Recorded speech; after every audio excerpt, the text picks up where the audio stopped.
नमस्कार, आप देख रहे हैं जन टीवी और मैं आपके साथ गौरवी। चले बुलेटिन की शुरुआत से पहले नजर डालेंगे हेडलाइंस की ओर।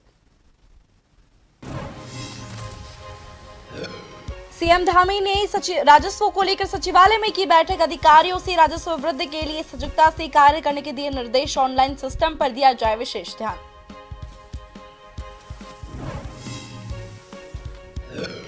देहरादून का परेड ग्राउंड बना आयोजकों का मुख्य बिंदु। पीएम राहुल गांधी और दिग्गज नेता कर चुके हैं मैदान में रैली। पार्क 15 अगस्त से पहले बनकर होगा तैयार। देहरादून में जीआईएस मैपिंग का काम पूरा। 2.5 लाख संपत्तियों का निगम को सौंपा। रिकॉर्ड सत्यापन के बाद भेजे जाएंगे रिकॉर्ड।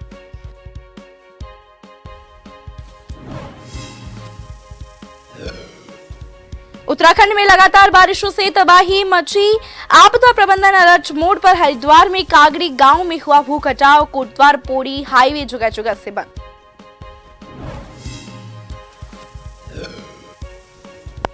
फूलों की घाटी ने बिखेरे रंग बिरंगे फूल। चमोली में लाखों पर्यटक पहुंचते हैं फूलों का दीदार करने। घाघरिया बेस कैंप में पर्यटकों का होने लगा।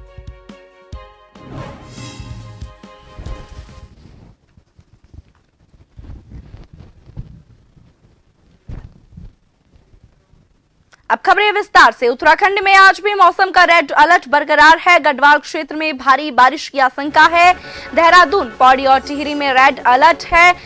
चंपावत, नैनीताल और उधम सिंह नगर में बहुत भारी वर्षा का ऑरेंज अलर्ट जारी किया गया है। बता दें, पहाड़ों में भूस्खलन और मैदानी क्षेत्र में जल स्तर बढ़ने की चेतावनी भी मौसम विभाग की तरफ से दी गई है। बता दें, राज्य आपातकालीन परिचालन केंद्र की ओर से जिला अधिकारियों को अलर्ट पर रहने के निर्देश दिए गए हैं।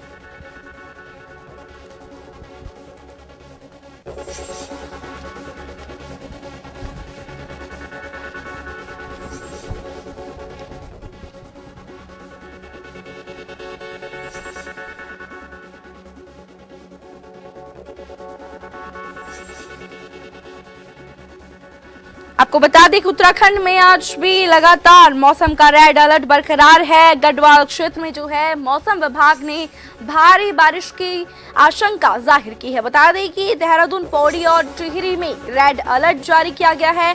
चंपावत, नैनीताल और उधम सिंह नगर में बहुत भारी बारिश का ऑरेंज अलर्ट जारी किया गया है। बता दें कि पहाड़ों में भूस्खलन और मैदानी क्षेत्र में जल स्तर बढ़ने की भी चेतावनी जारी की गई है। इसी के साथ बता दें कि राज्य आपातकालीन परिचालन केंद्र की ओर से जिलाधिकारियों को अलर्ट पर रहने के निर्देश भी मौसम विभाग की तरफ से दिए गए हैं।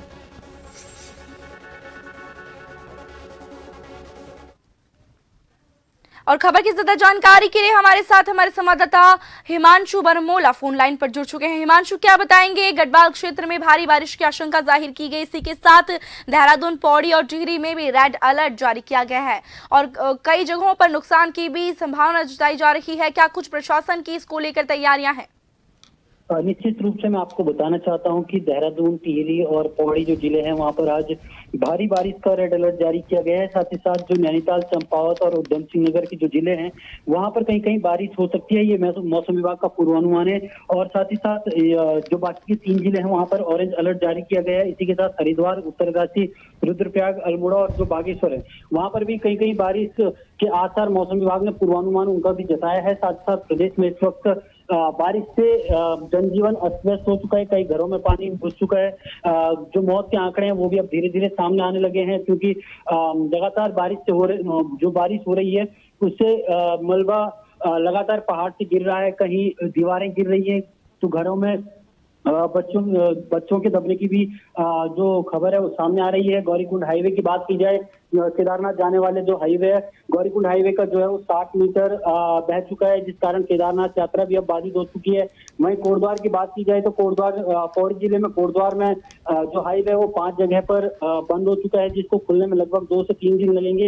इसी के साथ ही साथ जो हरिद्वार में यात्रा ट्रैक है वो तकरीबन 4 घंटे तक बाधित रहा। बद्रीनाथ हाईवे पर अभी भी जो लामबगड़ के पास 10 मीटर का हिस्सा बहा था, वहां पर भी अभी बड़े वाहनों की आवाजाही शुरू नहीं हो पाई है। इसी के साथ ही साथ मुख्यमंत्री पुष्कर सिंह धामी ने ट्वीट कर लोगों से अपील भी की है कि बारिश के मौसम में जो यात्री हैं और प्रदेशवासी हैं वो अनावश्यक यात्रा से बचें, क्योंकि मौसम विभाग ने रेड अलर्ट जारी किया है। और इसी के साथ ही साथ जिला प्रशासन और एसडीआरएफ को उन्होंने 24 घंटे अलर्ट मोड पर रहने के भी निर्देश दिए और साथ ही साथ ट्वीट कर ये भी कहा कि मैं खुद भी अधिकारियों के साथ संपर्क स्थापित करके परिस्थिति की मॉनिटरिंग कर रहा हूं, क्योंकि लगातार प्रदेश में पिछले 1 महीने इसका दौर जारी है और भूस्खलन जैसी स्थिति प्रदेश में किसी भी वक्त हो सकती है। गौरीकुंड की घटना सबके सामने आई थी, तो लगातार सीएम धामी खुद इस चीज को लेकर मॉनिटरिंग कर रहे हैं और अधिकारी को सतर्क मोड पर रहने के भी निर्देश दे रहे हैं। जी हिमांशु, तमाम जानकारी के लिए आपका बहुत बहुत शुक्रिया।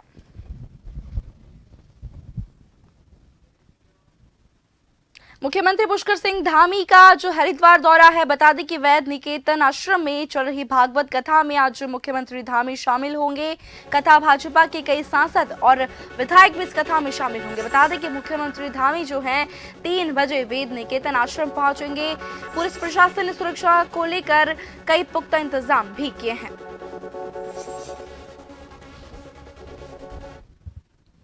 सीएम धामी ने ट्वीट कर पर्यटकों और प्रदेशवासियों से अपील की है, बारिश के मौसम में अनावश्यक यात्रा से बचें। मौसम विभाग के द्वारा प्रदेश के कई जिलों में रेड और ऑरेंज अलर्ट जारी किया गया है। जिला प्रशासन और एसडीआरएफ को 24 घंटे अलर्ट मोड में रहने के भी निर्देश दिए गए हैं। स्वयं भी संबंधित अधिकारियों से संपर्क स्थापित करके प्रत्येक स्थिति की मॉनिटरिंग वे कर रहे हैं।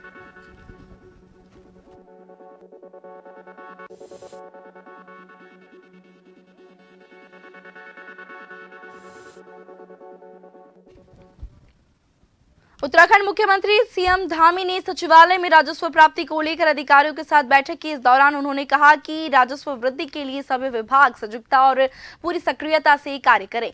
इस वर्ष निर्धारित राजस्व प्राप्ति के लिए सभी विभाग समन्वय से कार्य करें। राजस्व अर्जन के लिए सभी विभाग जो हैं इनोवेटिव प्रयास करें। इसी के लिए ऑनलाइन सिस्टम को और मजबूत किए जाने और विशेष ध्यान दिए जाएं। बैठकों में जो भी निर्णय लिए जा रहे हैं, अगली बैठक होने से पहले उन निर्णयों की एक्शन टेकन रिपोर्ट भी प्रस्तुत की जाए। ये निर्देश मुख्यमंत्री पुष्कर सिंह धामी ने सचिवालय में राजस्व प्राप्ति के संबंध में बैठक लेते हुए अधिकारियों को दिए।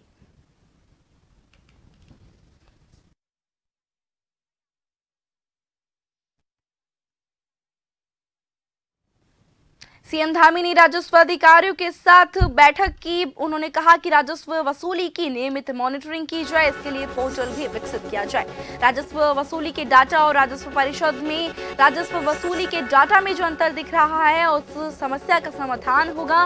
मुख्यमंत्री ने सभी जिलाधिकारियों को राजस्व वसूली की कार्यवाही में तेजी लाने के निर्देश दिए हैं। साथ ही जनपदों में बनाई गई समिति की नियमित बैठक की जाए।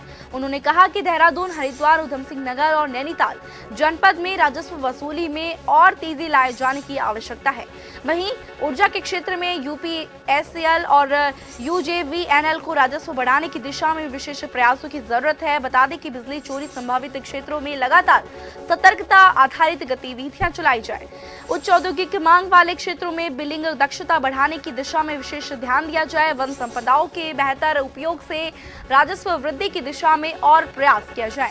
वहीं तराई क्षेत्रों में कमर्शियल प्लांटेशन की दिशा में तेजी से कार्य किए जाए। इसी के साथ प्रकाश प्रक्रिया के लिए उचित व्यवस्था की जाए। वन क्षेत्रांतर्गत बरसाती नालों को चिन्हित कर चैनलाइज करने की दिशा में ध्यान दिया जाए।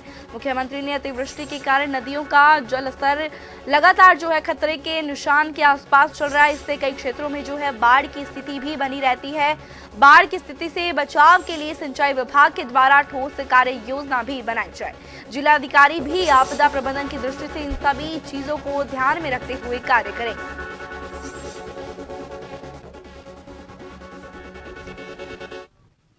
आंदोलनकारी संगठन ने भू कानून और मूल विकास की मांग को लेकर बीते दिन सीएम आवास में कूच किया, जिसके बाद बीजेपी प्रदेश अध्यक्ष महेंद्र भट्ट का बयान आया कि कुछ संगठन जो हैं कुचेष्टा कर लोगों को भ्रमित करने का काम कर रहे हैं। इस बयान पर कांग्रेस ने पलटवार करते हुए कहा कि प्रदेश अध्यक्ष का ये बयान बहुत ही शर्मनाक है। कांग्रेस प्रवक्ता ने कहा कि उत्तराखंड का निर्माण इन्हीं आंदोलनकारियों के संघर्ष से हुआ है और आंदोलन के गर्भ से ही ये राज्य जन्मा है, इसलिए आंदोलनकारियों का अपमान जनता नहीं सहेगी। कांग्रेस ने इस बयान की निंदा की।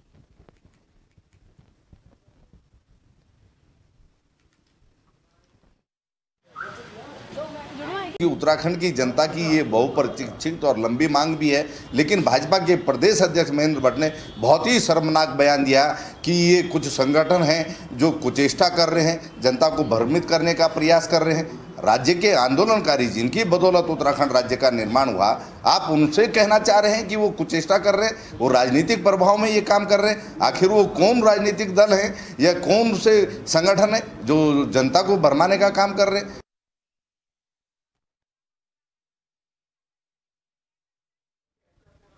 आजादी के बाद देहरादून का परेड ग्राउंड सांस्कृतिक और सामूहिक आयोजनों का मुख्य बिंदु बन गया है। इस ग्राउंड में प्रधानमंत्री नरेंद्र मोदी, राहुल गांधी समेत कई दिग्गज नेताओं की बड़ी राजनीतिक रैलियां हो चुकी है। वहीं स्मार्ट सिटी योजना प्रोजेक्ट के तहत परेड ग्राउंड का सौंदर्यीकरण किया गया है, जिससे ये खूबसूरत बन गया है। जिलाधिकारी सोनिका ने कहा कि परेड ग्राउंड में एक पार्क भी बनाया जाएगा, जिसमें बाहर से आने वाले लोग इसका लाभ उठा सके और यहाँ पार्क 15 अगस्त से पहले भी बनकर पूरा तैयार हो जाएगा।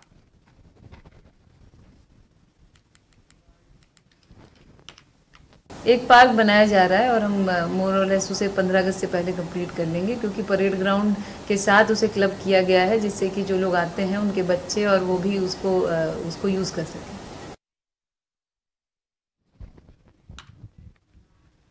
नगर निगम के 51 वार्डों में geographic information system GIS mapping का काम अब पूरा हो गया है। अनुबंध कंपनी ने वार्डों में करीब 2.5 लाख संपत्तियों का रिकॉर्ड निगम को सौंपा है।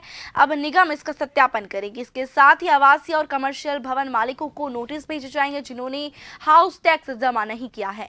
अधिकारियों का कहना है कि शहर में ऐसे भवनों की संख्या हजारों में है जिनकी टैक्स चोरी की गई है। ऐसे में कहीं ना कहीं GIS मैपिंग के तहत हाउस टैक्स और कमर्शियल भवन का टैक्स ना जमा करने वालों पर भी कार्यवाही हो सकेगी।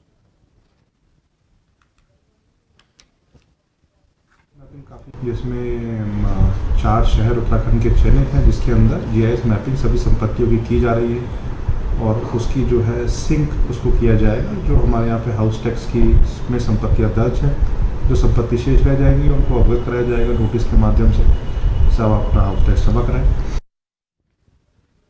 नगरपालिका जोशीमठ अब पूरी तरह से मालामाल हो चुकी है। नगरपालिका जोशीमठ पिछले कुछ वर्षों से लाखों करोड़ों का कूड़ा बेच चुकी है। नगरपालिका ने अब तक 1 करोड़ 35 लाख का कूड़ा बेचकर नया रिकॉर्ड बनाया है, जिसको लेकर इस वक्त जोशीमठ नगर में काफी खुशी का माहौल है। नगरपालिका अध्यक्ष शैलेंद्र पवार का कहना है कि जोशीमठ पालिका को विगत कुछ वर्षों से अच्छी आय प्राप्त हुई है और पालिका ने 1 करोड़ 35 लाख का कूड़ा बेचा है।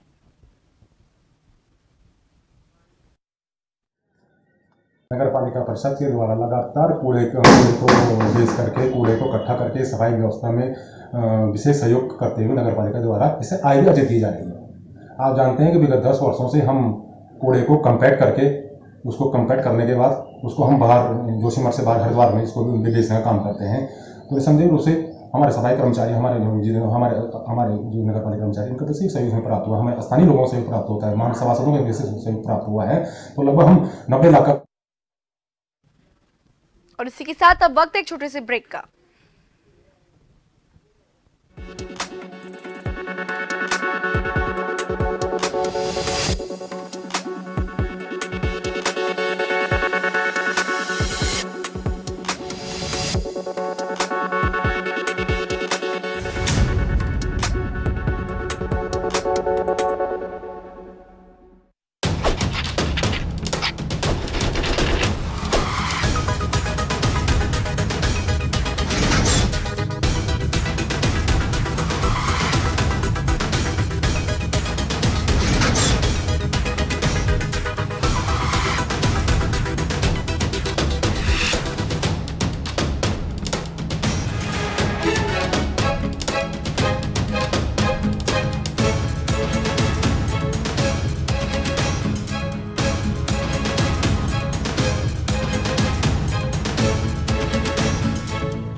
खबर जो कभी बताती है सच तो कभी कराती है एहसास।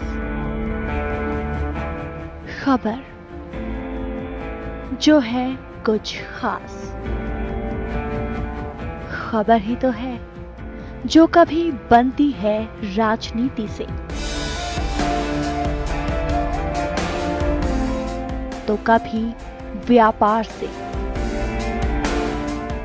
कभी आती है खेल से तो कभी मनोरंजन से, कभी खुशी से तो कभी गम से। हाँ, खबर ही तो है। खबर थमती नहीं और ना ही थमेंगे हम, क्योंकि हम हैं जन टीवी, जन जन की आवाज।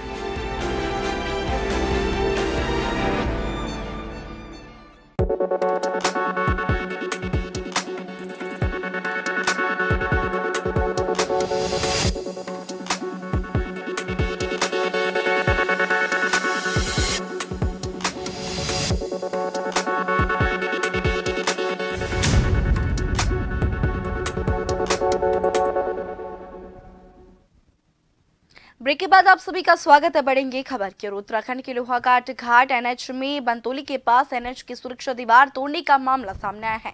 निर्माण करवा रही RGBEL कंपनी ने बंतोली के ग्राम प्रधान नारायण सिंह के खिलाफ लोहाघाट थाने में नामजद तहरीर दी है। कंपनी के लाइजनिंग मैनेजर गिरीश ढीक ने बताया कि बंतोली के ग्राम प्रधान नारायण सिंह ने एनएच की सुरक्षा के लिए बनाई गई सुरक्षा दीवार को बिना विभागीय अनुमति और सूचना के तोड़वा दिया है। ग्राम प्रधान नारायण सिंह ने आरोपों को झूठा बताया है।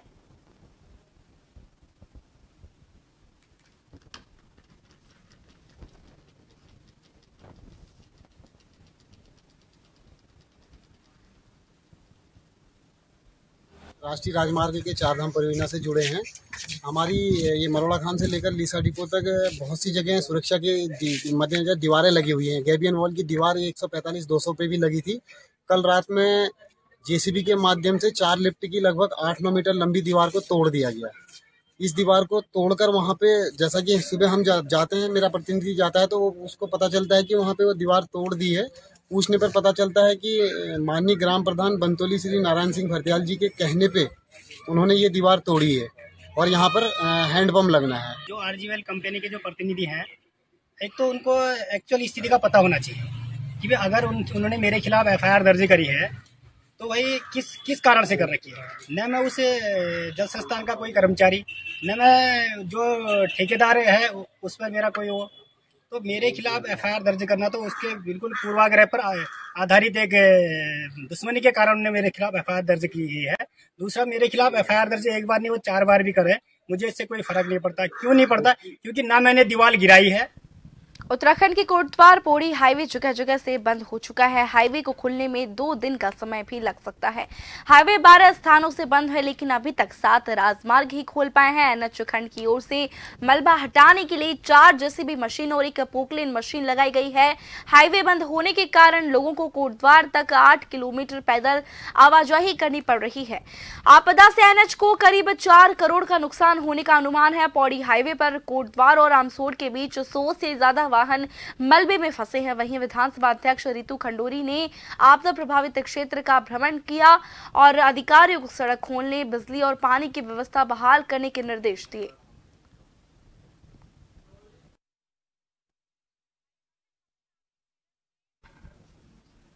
और खबर की ज्यादा जानकारी के लिए हमारे साथ हमारे संवाददाता रोहित पवार फोन लाइन पर जुड़ चुके हैं। रोहित, क्या बताएंगे? हाईवे जगह जगह से बंद हो चुका है, इसको लेकर क्या कुछ प्रशासन का कहना है?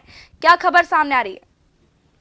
जी मैम, जिस तरह से मैम पहाड़ों में लगातार हो रही बारिश के कारण भूस्खलन और बुलडोर गिरने का सिलसिला अभी भी जारी है, जिसके चलते कोटद्वार डुगड्डा एनएच मार्ग कई दिनों से बंद है। इस बीच भारी तादाद में यात्री अपनी गाड़ियों के साथ इस मार्ग पर फंसे हुए हैं, लेकिन अभी तक कोई आसार इस मार्ग के खुलने के दिखाई नहीं दे रहे हैं। ऐसे में यात्री अपनी गाड़ियों को छोड़कर पैदल ही अपने जान हथेली पर रखकर पत्थरों के मलबे को पार कर अपने घरों को जा रहे हैं। इस बीच काफी परेशानियों का सामना लोगों को उठाना पड़ रहा है। हालांकि एनएच के अधिकारी भी लगातार मार्ग को खोलने में लगे हुए, लेकिन बारिश होने के कारण बार बार मलबा सड़क पर आ जा रहा है, जिस कारण मार्ग को वाहनों की आवाजाही के लिए सुचारू नहीं किया जा पा रहा है। इसके लिए विभाग ने भी 4 जेसीबी, एक पोकलैंड मार्ग को खोलने के लिए लगातार लगा रखी है।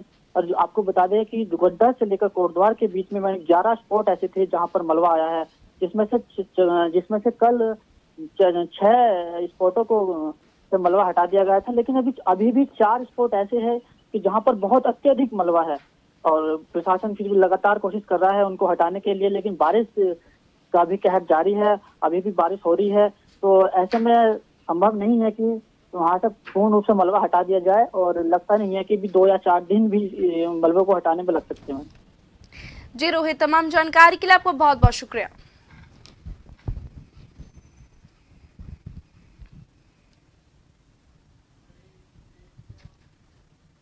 पंचम केदार कल्पेश्वर महादेव मंदिर और ध्यान भद्री को जोड़ने वाली हेलंग उर्गम मोटर मार्ग विगत 6 दिनों से जगह जगह भारी भूस्खलन के चलते बाधित पड़ा हुआ है, जिसके चलते स्थानीय लोगों को और तीर्थ यात्रियों को आवाजाही करने में भारी दिक्कतों का भी सामना करना पड़ रहा है।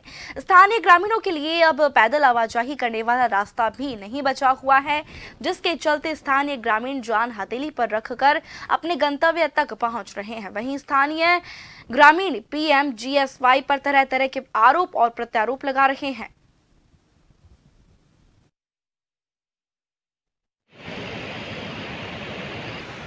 पंचम केदार कल्पेश्वर महादेव मंदिर एवं ध्यान भद्री को जोड़ने वाली सड़क हेलंग उर्गम मोटर मार्ग वर्तमान समय में बुरी तरह क्षतिग्रस्त हो गया है, जिसके कारण उर्गम घाटी में खाद्यान्न एवं गैस की समस्या होनी शुरू हो गई है। यहाँ तक कि पंचम केदार जाने वाले कल्पेश्वर जाने वाले जो यात्री या पर्यटक थे वो आधे रास्ते से वापस जा रहे, क्योंकि हेलंग उर्गम मोटर मार्ग जगह जगह टूट गया है। हेलंग उर्गम मोटर मार्ग जो है कि जगह जगह पे ख़त्म हो चुका है, टूट चुका है, और यह है कि हमारी जो होटल की व्यवस्थाएं हैं वो बिल्कुल ख़त्म हो चुकी है। जो है कि यात्री आधा रास्ते से वापस जा रहे हैं। हेलंग ये हनुमान मंदिर के पास से सारे वापस जा रहे हैं। उत्तराखंड में बीते दिनों से लगातार हो रही बरसात से तबाही मची हुई है। जगह जगह जनहानि और संपत्ति के नुकसान की खबरें सामने आ रही है। वहीं मौसम विभाग के पूर्वानुमान को देखते हुए मुख्यमंत्री पुष्कर सिंह धामी के निर्देश पर आपदा प्रबंधन भी अलर्ट मोड पर आ गया है। आपदा प्रबंधन ने भी NDRF, SDRF और PWD सहित सभी विभागों को 24 घंटे अलर्ट रहने के आदेश दिए हैं। वहीं पूरे उत्तराखंड में बारिश से हुए नुकसान पर आपदा प्रबंधन ने नजर बना रखी है। आपदा प्रबंधन के डायरेक्टर पीयूष रोतेला ने बताया कि गंगा का जलस्तर बढ़ने से हरिद्वार में कागड़ी गांव में भू कटाव हो गया है, जिससे वहां के लोगों को अनाउंसमेंट करके सूचना दी जा रही है और कुछ लोगों को सुरक्षित स्थानों पर भी भिजवाया जा रहा है। कांगड़ी गांव एक पड़ता है, वहां भू कटाव हुआ है, वहां जलस्तर बहुत बढ़ गया था। तो उसको देखते हुए NDRF, SDRF और जिला प्रशासन ने जो उसके किनारे लोग रह रहे हैं उनको अलर्ट मोड पर रख दिया है। वैकल्पिक व्यवस्था का भी वहाँ पे व्यवस्था की गई है। कांगड़ी गांव में कोई स्कूल आइडेंटिफाई करके लोगों को बता दिया गया है, ताकि किसी को कोई हबड़ तबड़ न हो, किसी कोई परेशानी न हो। विश्व धरोहर फूलों की घाटी में आजकल रंग बिरंगे फूलों की सुंदर क्यारियां अपनी रौनक बिखेर रही है। मध्य मानसून के सीजन में यहां सैकड़ों फूलों की प्रजातियां आजकल घाटी में अपनी रंगत बिखेर रही है। अगस्त माह में फूलों की घाटी का सीजन अपने रंग में रंगता नजर आ रहा है। घांगरिया बेस कैंप में होटल कारोबारी का कहना है कि 17 अगस्त तक यहां घांगरिया बेस कैंप में उनके होटल सहित अधिकांश बड़े होटलों में पर्यटकों की अच्छी खासी एडवांस बुकिंग भी आ चुकी है, जिससे कहीं ना कहीं पर्यटन कारोबार एक बार फिर से पटरी पर लौटने लगा है। बता दें कि फूलों की घाटी में 5000 से ज्यादा प्रजाति के पुष्प पाए जाते हैं, जिसे देखने के लिए हर साल लाखों पर्यटक से लेकर तीर्थ यात्री भी फूलों की घाटी का दीदार करने के लिए पहुंचते हैं। साथ ही श्री हेमकुंड साहिब के कपाट आजकल आम श्रद्धालुओं के लिए खुले हुए हैं।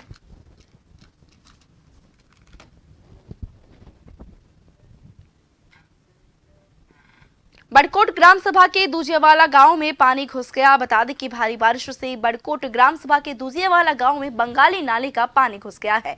बता दें कि दूजियावाला आंगनबाड़ी केंद्र में जलभराव की स्थिति बनी हुई है। नाले में पानी इतना बढ़ गया था कि स्कूल बसों तक को वापस लौटना पड़ा। यदि और भारी बारिश होती है तो बंगाली नाला दूजियावाला गांव में अपना कहर ढा सकता है। साथ ही सुसवा नदी में आ रहा पानी डोईवाला के बुल्लावाला के पुल या फिर अप्रोच रोड को भी नुकसान पहुंचा सकता है।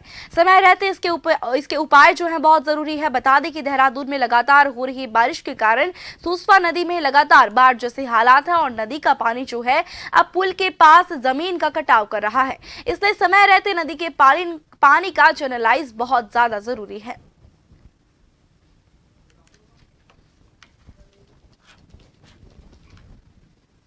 पहाड़ों पर हो रही भारी बारिशों से गंगा अपने चेतावनी स्तर 293.00 मीटर से ऊपर बह रही है। गंगा का चेतावनी स्तर 293 मीटर है, जबकि खतरे का स्तर जो है 294 मीटर है। बता दें कि गंगा का जलस्तर बढ़ने से निचले मैदानी क्षेत्रों में मुश्किलें जो है बढ़ सकती है।